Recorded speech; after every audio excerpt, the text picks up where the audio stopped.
It's actually saved. Oh, really? Yeah, right. Save. Saved. Oh, yeah. Like, Yes, Mr. Ruff has a story. It's okay.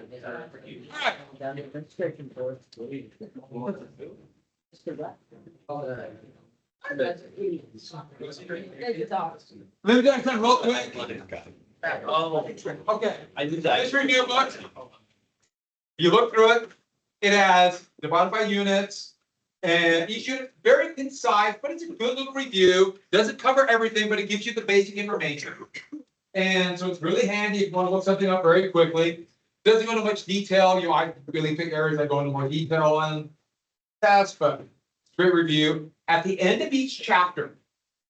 So the chapter on the Constitution of the New Republic. On page 120, for example, there's multiple choice questions in the style of the APUSH. And these are pretty valuable because they write them like standardized tests. You've had lots of standardized tests and know how to write questions. And so it'd be very beneficial. It will help you to look at the review on your own. There's also sample essay questions. There's also a full practice test with multiple choice and essays at the back.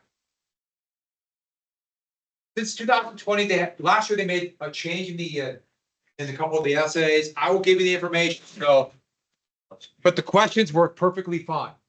So that is the review book. You will not need to bring this to class. I might assign something here and there from the book, and then in April I'll start assigning more. Your review questions or whatever, just get used to the style of questions you get on the APs.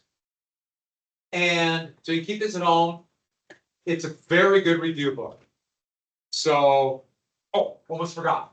Some classrooms around the country use this as their textbook.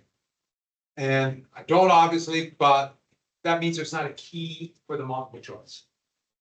And so I will post it on someplace on Teams, a couple different places, just for you, so you can look at it. You know, we'll give it post it everywhere for obvious reasons. So Just if you want to do the practice questions on your own. Also, if I'm ever gone, especially in March, April, I have a classroom set. Everyone looks back at both shelves, right back there. Second shelf, there's a bunch of these.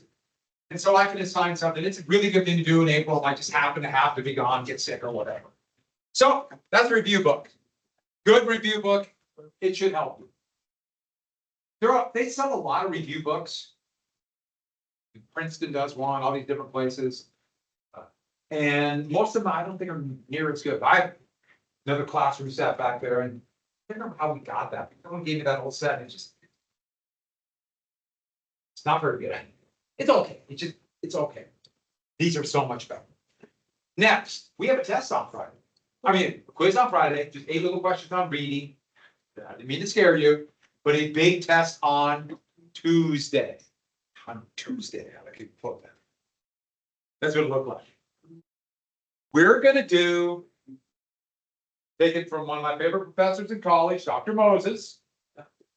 He called these short essays short IDs, so that's what I call short IDs. And so if I were to jot this down, I want to make sure we get this. The reason why is I don't want to tell you over and over again the exact format. I do these all the time. You know, I'll help you organize it, but not the exact format. So a short ID is basically, it's a short essay, but a couple of things. There's not a topic sentence. You just start writing, explain what it is. I'll get to that in a second. And you got to start with whatever term. I'll give you a list of terms, and you can pick some. You can pick some. You start with a term. The example I give you is from, this would be from the 1920s or the 1930s, trickle-down economics. And this really is the building block to essay writing. It's not a lot different than what you had. I just have a little format I use for my class. But if you had a topic sentence, maybe one more example, it's the body paragraph for an essay. So this is something you can use for everything. And I've had innumerable students tell me how they've been told to define things in college, and they just use this format regardless of the class, and it has helped them immensely. It's a good little system, and I can only take credit for the fact that I remembered it from Dr. Moses, who was a great professor. And so these are the parts of a short ID. The first one, it's 3 to 4 sentences, meaning 4 or most of the time, but sometimes 3. A good 1 to 2 sentence summary. What, when, where, why. You'll get as much information as you can in 2 sentences. Hey, you got to be concise. I don't want 40 sentences. I don't want a page. I want you to be concise. If you have to do a timed essay, which is the world we inhabit for a lot of the stuff, you don't have time to mess around. Get what you know down. So, summary. 1 sentence example. So an example of, a person who did it, what they did, maybe an event that happened or a law, a place, what it led to, some example of it. And then lastly, this is the most important, a sentence analysis. So, why? Why is it important? What did it lead to? The effect it had. Summary, example, analysis. And it has to be something specific. Your analysis can't be, and it led to peace and happiness, and everybody getting together in a circle and singing songs, meaning stuff you made up. Or, it made the United States a great country, something like that. No, what did it lead to? So you need facts and evidence. If you don't know the exact date for something, don't make it up. Don't put down the Stamp Act was in 1995. No, just say, if you're not sure exact date, you get like 1760. Get close. And if you're not sure of the date, I would say before the Revolutionary War. Just put in some kind of time, then explain what it is. If you can do that, then you're set to write. And you notice it's open-ended. Obviously, I'll be looking for the most important things, but you write what you know. And if you're not sure about one of these, at least you'll get the other parts correct. Multiple choice, you don't have that. You don't have that option, basically. If you misread the question and get it wrong, you get nothing. It's 0. That's why I hate multiple. I hated multiple choice. Once I realized that. Here, it's a little more work, but you get a chance to get points and you get to prove what you know. And I'll give you choices. So you are going to have to do 30 of these on Tuesday. I will give you 60 choices. So it's going to be about a 5-day test. And I'll give you choices. So you can write what you know. Sound good? So I'll make sure that you have to answer a couple things on the Declaration of Independence. And on that review list I gave you, I put asterisks on that. It says review list independence. And those are choices like Bacon's Rebellion, mercantilism, Stamp Act, Tea Act. Those are choices. Yeah. Are you gonna give us this? We're taking the tests do it on the list here. Yeah, no. Oh, you mean for the, no, you gotta know. Yeah, so I'm giving it to you now. I'll remind you again. Okay. I'll remind you before. But once you get this, you can write it. Thank you, Dr. Moses. So let me give you my example. Okay, let's say you're taking the test on the events leading up to the Great Depression, and you got trickle-down economics. Can everyone read it okay? Back? That's it. So get the first couple sentences, explain it, example, analysis.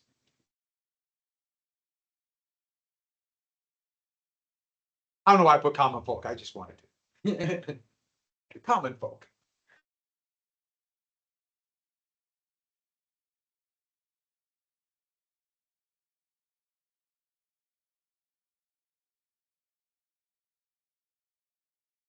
Can we get that? A little more. Regressive means, in the term of taxes, the wealthy, the more money you make, the less tax you pay. The poor people pay more taxes. Or working people. 1920s, and that one I could have mentioned names, President Calvin Coolidge, Herbert Hoover, Andrew Mellon. I chose that. These are names we'll get into. I know you're worried. And then I got specific examples of overproduction, over speculation, inequality, Great Depression. Sound good?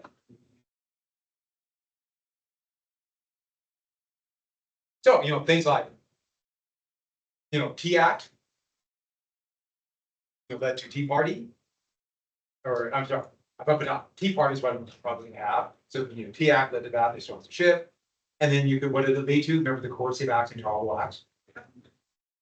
If you lay it and connect it, it becomes easier to remember. because it's more interesting, and it's a skill you're gonna have to have. That's analysis. If you see something and you can relate it to events that happen, put it in context and help you to make decisions down the road. If you just go and memorize a bunch of stuff, you might be able to regurgitate, and all of you are very good students. I know that. That's why you're here. You can do that. You can all remember stuff.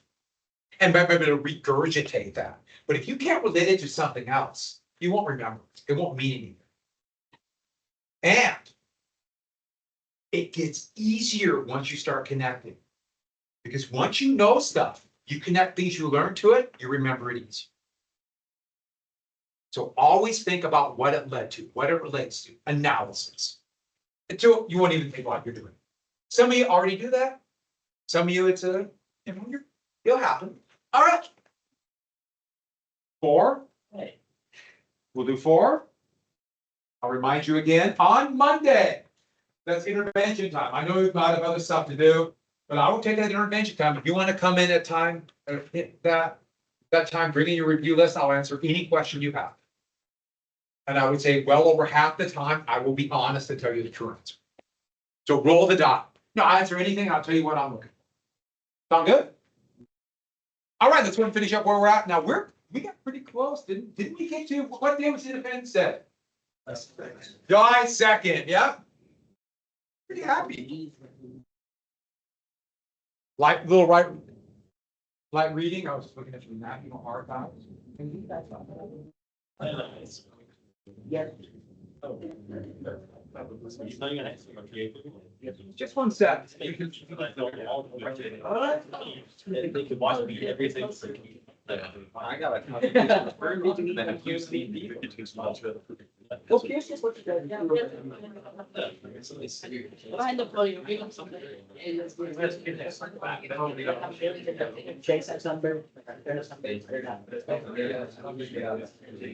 Give me 1 second, everybody. Okay. Why would this work? Or even can. So did I show you? Sisters are thrilled. I showed you this? Did we get to this? All right, let's get rolling. So then I can be caught up and I want you to be ready for the test. So you can show off what you know. Did I mention Liberty Bell? No. So the story was right after they signed the Declaration of Independence, all the founding fathers went out and read it to a cheering crowd. And they all cheered. And then at a nearby church, they started ringing this bell. And they rang it so hard, celebrating the new United States, that what happened to the bell? It cracked. It cracked. And that's got to be true because there's a painting of it right there, right? You can't argue with this. It's got a tricornered hat. Is that true? No. They didn't take it out and read it. There's no Liberty Bell. That shows you how myths could be started. What they had a bell that was forged for a local church that just happened to crack because they made a mistake in it. When you forge something like a bell, there's always going to be weak spots. It was a real problem, real big problem with cannons. I think you could probably figure out how that could be a problem. And it just happened to crack. And then they made up a story and started selling tickets to see it. It's amazing how people can, kind of fall for it. And people will go to Philadelphia and wait in line forever to go get a picture. There is a picture somewhere of me looking like an idiot next to the Liberty Bell. I'm not showing you that one. I'll show you the other picture I took of it. Of me pointing at the crack with a stupid expression on my face. No comments. Yeah. Yeah. Wait a minute. Where did you get? Okay. Yeah. Huh? No. It's on Facebook. Huh? I'm on Facebook. Instagram. Yeah, it's an X. I'm not on those things. I'm not old enough. Okay. That's my jab. It seems like only old people are on Facebook. No, I'm not on Facebook. My mom's on Facebook. She moved on to the new one. There's a new one? Is it Facebook? It's like, no, it's the one that's like awful through social. So, It's nice. this is how they found out that there's now a new country. But it's really a civil war. You'll find this out over and over again. And the amazing thing is, you could have a successful insurrection that might actually change the government, and you only need about 10 or 15% of the population. You think it's got to be like an overwhelming number? It really isn't. But maybe by 1776, it was about 25%. Now, I gotta be clear about this. They didn't poll people. There was no poll. They just were guessing. Adams said 30%. That might have been close at the end of the war. So that means maybe 30% were loyalists. Whigs were the opposition party in England, so that's what they called them sometimes. And Tories were the King's party. Today, there's three parties in Britain: the Liberal Democrats, the Labour Party, and the Conservatives. The Conservatives will go by Tories still. That's the Liberal Democrats, the Liberal Party. Liberal Democrats, that's another country. And that means 45 to 50% of the population were neutral. They stayed out of the fray. They just want to live. You got very intelligent people, but they got so many things going on with their life. It's not their fight. But if, think about it, one of the armies marches through their farmland and steals all their food and kills their animals and eats them all. Now they're involved. And what do armies do? Especially then. They live off the land. They steal the food. So the point is, they're out of it unless something happens. And this is a picture of some of the colonial forces, the hodgepodge of Americans. So General William Howe was the commander of a massive British force. Halifax is right about here. If you look at this map from Canada. And he was organizing a massive assault. This is called an amphibious assault. See, to land, amphibious. His brother was also the admiral of the fleet. So it's all in the family. I've seen accounts as maybe up to 1,000 ships. Now think about it, most of these are small little schooners, supply ships, but still a massive fleet. And they set sail just after the Declaration of Independence was signed. Well, signed by Hancock. And they were going to avoid Boston. They're crazy there. They're going to New York. I don't know why I put a comma, but I love it. Supposed to be a period. So General Howe landed there a month after independence was declared. So now the British are back. And these are British soldiers on a watercolor from about this era from the Battle of Brooklyn Heights. Washington, they were there. He had maybe 1,500 men in his Continental Army that were kind of trained, but they had so little equipment. They were reading out of manuals, translation of Prussian infantry tactics, and they're just kind of reading them off to the men, meaning they were not very well trained. And then maybe 15,000 militia. And Washington knew they're coming here. He's up here in Manhattan. New York City was the southern tip of Manhattan Island. Long Island, like this is all people now. Back then was really rugged, huge granite outcroppings. So Manhattan Island, Long Island, Staten Island would be right about here. Very nice natural harbor. Well, Washington, seeing that, decided I can't let him just take Long Island because then he could outflank me. So he made a really dumb move. He took 10,000 of his men and all of his relatively trained forces and rode them across the Long Island. You see the problem? It's an island. How do you get off an island? The Royal Navy's the strongest fleet in the world. All they would have to do is put a few ships here. Washington's stuck. The strait between Manhattan and Long Island is called, still call this today, the East River. It's not a river, but they call it the East River. So if you go to New York City and you talk to someone who lives there, and they'll say, oh, it's on the East River side, then you know it's on the east side. The Hudson River, a real river, is on the west side. So, terrible mistake. It's Battle of Brooklyn Heights. If you go there today, what would you find if you went to the battlefield today? Yes. It's not really skyscrapers in that part of Brooklyn, but people. Yeah. People, buildings, apartments. I found a little plaque. It's I really like New York City. It's bigger than Helen.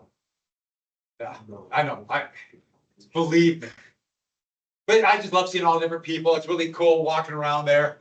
And I'm looking around, wading through the big crowds, trying to find the plaque where the battle was, and I found it.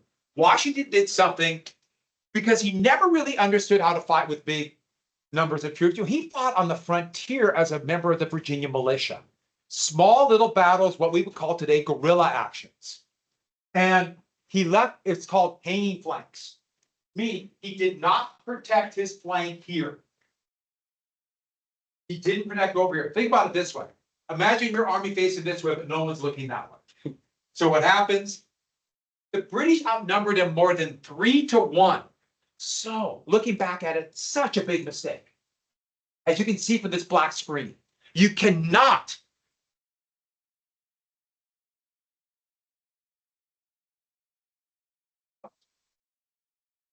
it's haunted. The British did 2 attacks here to hold Washington's men and then sent 10,000 men around, hit the flank. His men were militia, most of them were militia. Imagine they're standing like this, and all of a sudden 10,000 British soldiers come that direction. What did they do? There they ran.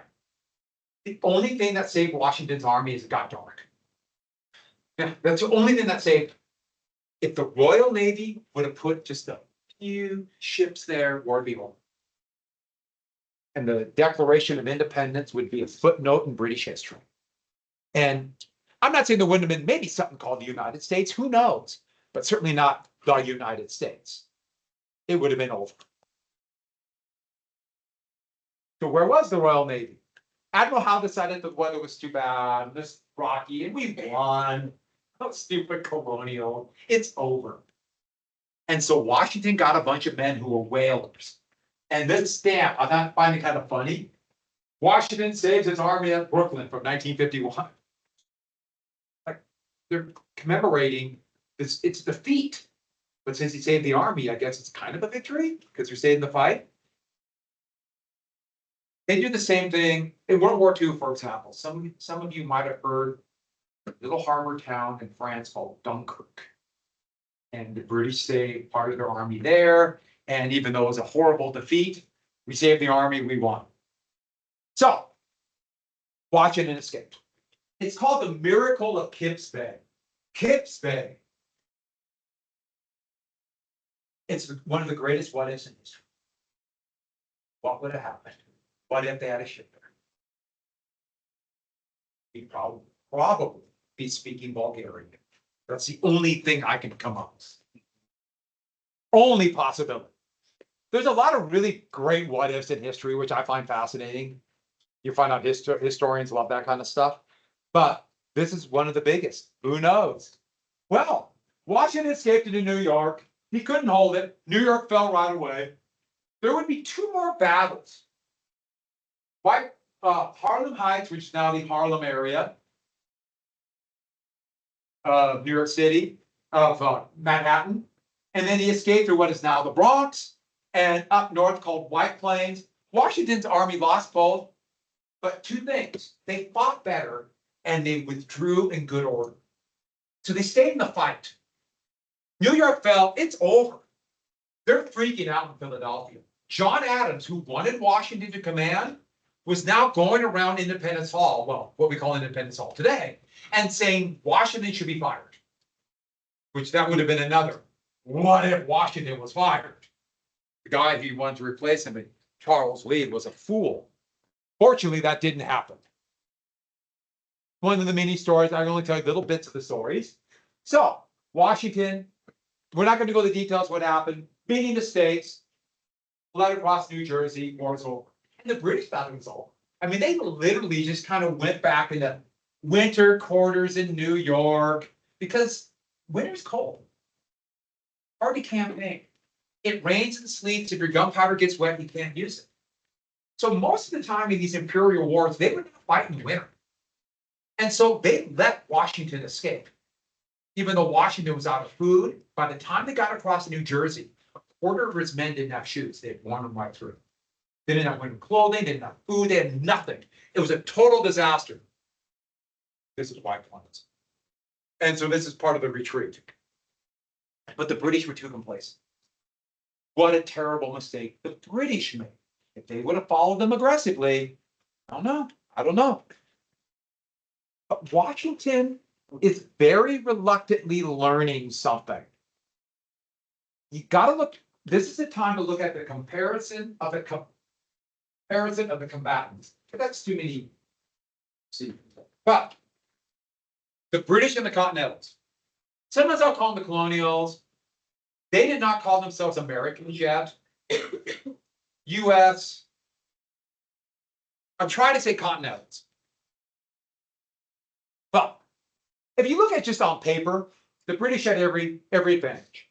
More people. They had a stable government. They could print money, borrow money. They had a power to tax. They had a financial system. None of these things, in reality, did the Continental Army have. And not only that, a well-trained army, some mediocre officers, but well-trained, and the best Navy in the world. The best Navy in the world. So, but another big thing with the Loyalists. The Loyalists turned it into a civil war. But there's something else about that.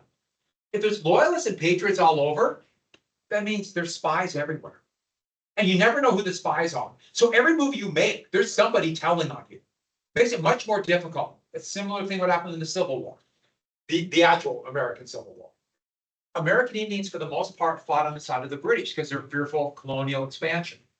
Kind of ironic when in the French and Indian War, most American Indians fought on the side of the French, but it was for the same reason. And remember, enslaved people were offered freedom. Can you think of any more determined fighters than former slaves, especially by the fact that slave families were broken up all the time? Intelligent, determined fighters, that could be decisive. There's going to be thousands. And yes, the British would live up to their promise. And most of the people who would fight for their freedom in that way would end up being settled in Canada or islands in the Caribbean. That's free people. So, on the surface, this looks every advantage. With that Navy, they can attack anywhere. But, except for them, maybe, what are British soldiers fighting for? So the East India Company could have a monopoly? Anybody here want to take a bullet in the gut for the East India Company to make more money for the stockholders? Okay, the other period, there's always somebody, oh, do it, yes. There's always somebody who's kind of, well, there's always somebody to avoid. And there's always somebody to volunteer other people too. I like that part. But look at the Continentals. They had leadership. It's not just Washington, there's Daniel Morgan, there's Benedict Arnold in the beginning, which seems so weird to say. But Washington, on the battlefield, he made a number of mistakes. Washington made mistakes all the time, and then never told the truth about what he did. But he held it together. Also, France hates Britain. If France can enter the war becomes worldwide. The supply lines, they don't have to cross the Atlantic. Colonists don't have much, but the food's there. And liberty. That's cause. Is that enough cause to get you to stand in the line while people are shooting at your face? Probably not. But it might get you to join. It might keep you in and not desert when times are bad. They'd actually stand in line. Does anybody know why they do it? Huh? Well, yeah. And it wasn't even the discipline. All time with wars to today. Soldiers take it because they don't want to live in commonwealths. That's what it is. It's commonwealths. Cause other things might get them in line, but it's their comrades why they stay. And you think about it, yeah, I understand that completely. I have my guess as you do too. But then they're on the defensive. The British have got to leave, come out and drive them out. They're fighting not only for their homes, but they know the land. But the biggest one and the most important thing in this type of war, the Continentals don't have to capture London. They just have to survive. In fact, they don't really need to win. They just have to stay in the fight. Britain needs total victory. As long as the Continental Army is fighting, they're in the fight. If Washington's army was destroyed, another fight. But by saving them, barely, luckily, they stay in the fight. Because eventually, here's the issue about wars like this. In fact, not wars like this. Wars are political. These are political decisions to go to war. How long are you going to stay in the war? It's political. And eventually, if they stay in the fight, year after year after year, what's Britain politically going to do? Sorry. Gotta get out. Yeah, get out. And what happened? Britain could win almost every battle. Okay. If the Confederacy would have followed that tactic in the Civil War, they probably would have won. And the United States began. Fortunately, I won't hide my bias. That's an incredibly good thing for the United States, or the US be gone. I'm a patriot on that, but it happened. So in special topics, right now, we are doing the Vietnam War, kind of more detail that we can't really do in class. The Civil War in South Vietnam. And the US could win, US and its South Vietnamese allies could win almost every battle, and they decisively lost the war. Because the US had had enough and went. And there were two wars going on when you were born. Afghanistan and Iraq. Both of them, that's what happened. Especially Afghanistan was a decisive defeat of the United States. Lose many battles. But that doesn't matter. It's the war. And we left because we didn't want to do it. So we lost. Which really makes me sad. I know a lot of people who were there and what they went through. Men and women who both went, and they just were there for it. It really does depress me. But we could have learned from this. That's what history does, but a lot of times people don't know. So Washington's fleeing across here. So see New York, see Philadelphia. Everyone see that? This is hard to show, and I try to do it on the screen, but in work, so I'm gonna have to draw it. We're coming up. I know. Calm down, people, and you're gonna see another map. Right down the Battle of Trenton. There are two battles that go together. And so we have New York, beautiful New York City, right here. And remember, there's almost no bridges. So every river you have to ford or boat. Most of them you could ford. The Delaware is huge. Here's Philadelphia. And where's my blue pen? Here's the Delaware. It's a very straight river. Fine, it's right. They called it a postal, like post office road, but think of it as basically being like two wagon roads. And it goes north, and there's a ford right here. And at that ford is a town called Trenton. Jack was born. Huh? He was born there in Trenton. You're born in Trenton? Yeah, he was. Wow, congratulations. He was born in the rip. He was a baby, he can't remember. Same guy. You get a lot of help. Yeah. I've been to Trenton. There's a little town, yes, a university town. There was a school there called Princeton. That then it's a university, it's college. And Philadelphia is right here. There's a ford here. So after the Continental Army limped here and got across the river, they set up a base right here. But they basically, all they could do is dig holes in the ground and cover with a little bit of dirt and a little bit of logs. If you've been that part of the country, think about winter, 25 to 35 degrees all the time. It's about 90% humidity. It snows or sleets, so snows, thaws, freezes, miserable. By December, men are just leaving every night. Just to survive. It's all. They don't have enough food. The Continental Congress isn't helping them. So they're in misery right here. Washington is barely holding them together. And then the British, they decide, what a great time to finish them off. They say, we'll do it in the spring. But they have to garrison along this road. So they stuck units. What is a mercenary? What is the only motivation of a mercenary? Money. Because soldiers fight for money. If you go into the United States military, you get money, you get benefits. What's the biggest benefit, by the way, for joining the United States military? Free college. Yeah, it's called the GI Bill when President Roosevelt Signed that in 1944. Yeah, free college. That's a pretty big deal. But people don't join necessarily for that. Sure, that's a consideration, but they join because you believe in the nation. But if you're a mercenary, here were mercenaries. That's where they stuck it. Out here in the middle of nowhere. But they're the worst, saddest mercenaries ever. Maybe not ever, but why not? There's a little tiny principality in what is now Germany called Hesse. And their king, well, what's conscription? Wait, no. Yeah, it's the draft. They're conscripted. You know what the draft is? You have two choices if you're drafted. Military, jail. Those are your choices. So you're forcing at this time young men.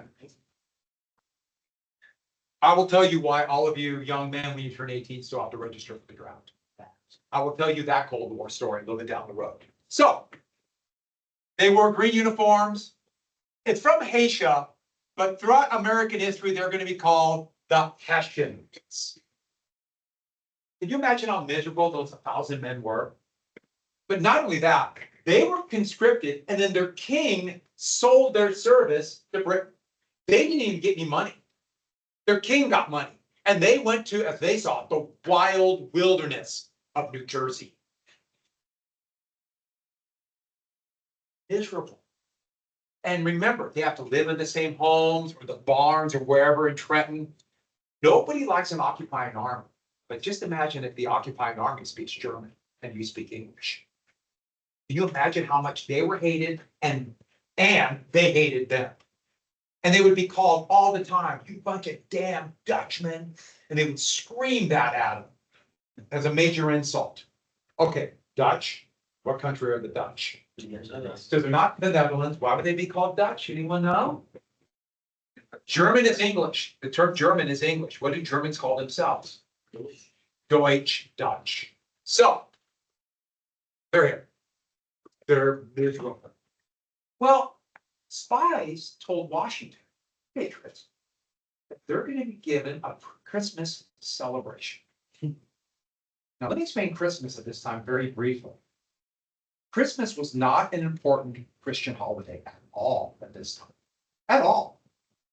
What's the important Christian holiday? Easter's the holiday they cared about. Heck, they made 2 calendars specifically just to find out the right day of Easter. Easter's on the lunar calendar. We're not on the lunar calendar. So I try to figure out the exact date. Notice it bounces. So Easter or Christmas back then was a 12-day drunken mess. They just drank for 12 days. Basically, it was we made it happen through the winter. If days are going to get longer, we survived. That's why Christmas is in winter.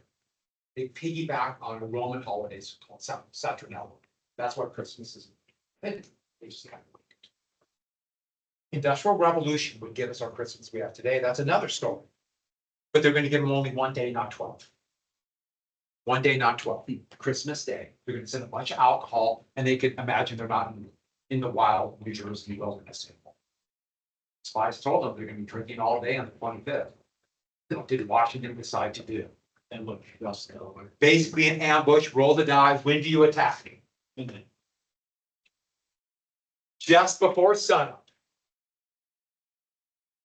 On the day after Christmas. Make sense? Make sense? Just before sun. They crossed the river in the same manner, rode them over at Kips Bay.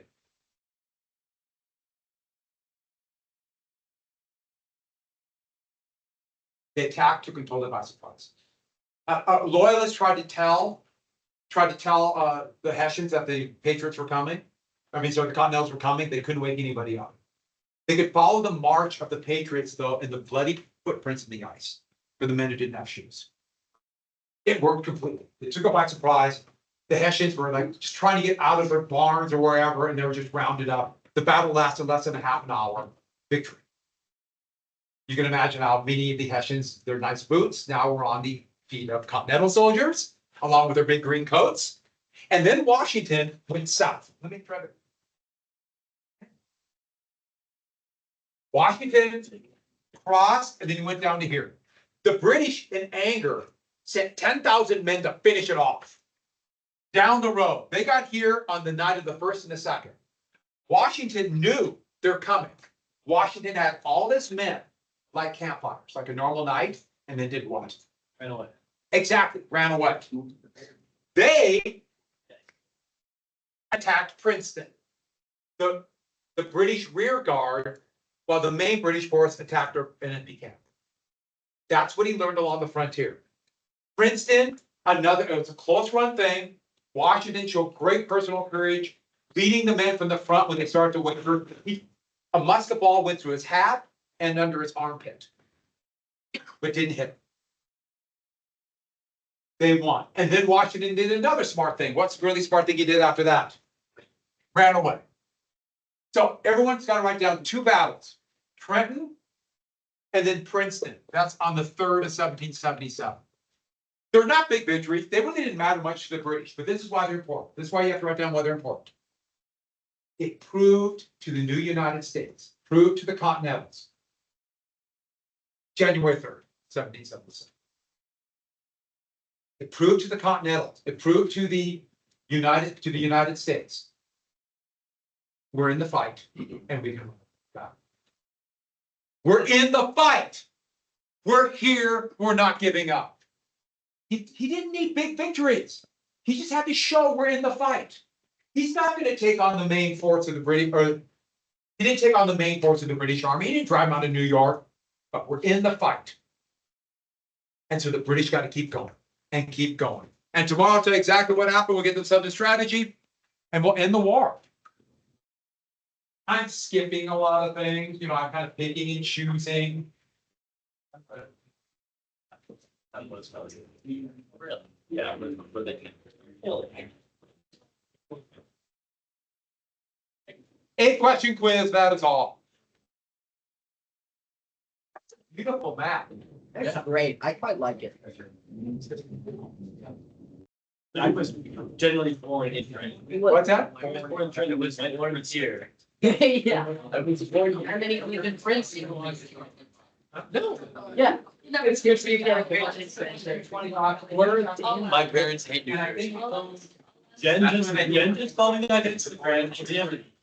Okay, DM for that. Did you can see Jack and Princeton's eating roast? I've been to Trenton. Excuse me? Really nice. I lived in Hastings on the Hudson for a year. No, more in the Hudson. Hastings on the Hudson's just north of the city. Yeah, okay. I remember driving by. That's that Owens. I you go through all these cities. Because we were driving up, we stayed in Hudson, and then we went up to Lake Champlain. Oh, Yes. big lake trout lake. It's my- And then I lived for in Richmond, Connecticut. Yeah, they're not rich, but lots of people in Richmond. Connecticut is a very well. Yes, very well. Very well. No, you see some cool stuff in Richmond, just cool cars, people driving. I can imagine, A lot of yeah. money. Jack's dad owns like a radio. No, he does not. He's middle management life. No, he's not. He owns it. It's actually the DJ for everyone. We will on it. We will own it one day, and it'll be a very rich man. Jack, I have a feeling they're making your life is fine, but they're really making it into something. Take it as a compliment. Goodbye, everybody. Have a great day. Robert, you've done it work. I think today about 10,000 pounds. 8 feet tall? So I'm not. I think I'm right for the second hour. What is really good? Nothing. Thank you. It's a big game.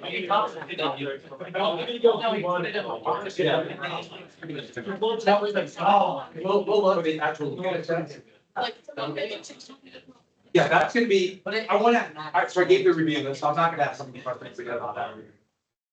So I can't remember exactly why the reviews. Did I? You got one, didn't you? So I'm not gonna ask anything before Southern versus Northern Call. That can make us huge. So you notice I kind of Bacon Rebellion is the big thing. That's where I kind of started, make sure. I'm mark it out. Focus, that's what you. That's all. So we're sitting. Right here. We'll see it. Yeah. And go through the list if any questions. I'll know.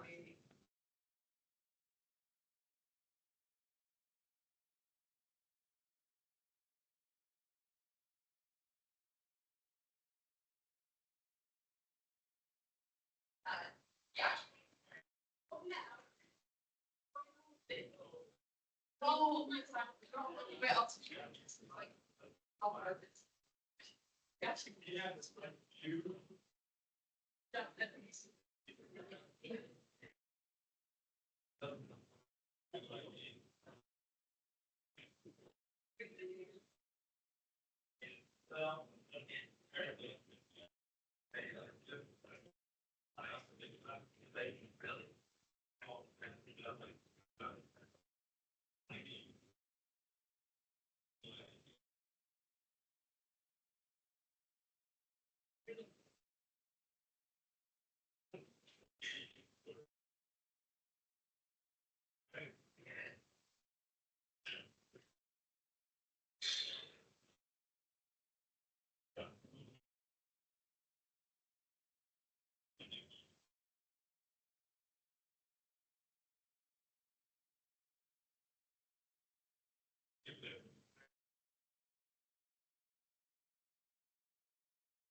Shit.